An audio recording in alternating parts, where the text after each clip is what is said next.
оны тәрбиелеу, асырау, әртүрлі қамқорлық жасауға міндетті. Ол атаның баласына қарай жалпы. Құқық дегеніміз мемлекет тарапынан заңмен әрбір адамға берілген бостандық ерік.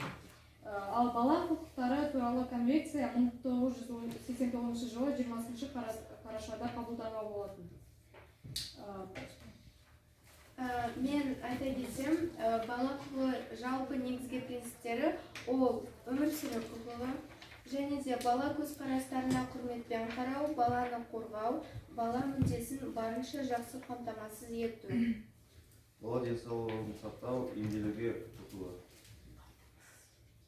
Әрбір бала өз отбасында ата-анасымен бірге өмір сүруге құқығы. Шектеулер болады. Ол шектеуден асса, ол баланың құқығын асу және бұзу деген сөз. Личные границы. Так, жақсы, келесі. Ата-анасының қамқорлығынсыз қалған баланың құқықтары. Осы жерде ата-анасының қамқорлығынсыз қалған балалардың құқықтары ескеріледі, яғни олардың да басқа адамдар сияқты құқықтары толық болуы керек екенін айтылады. Стипендия береді, әр ай сайын ақша береді, көмек береді. Орган опеки апай. Жастардың стипендиясын көтерді. Алтыншы ол мүгедек баланың құқықтары.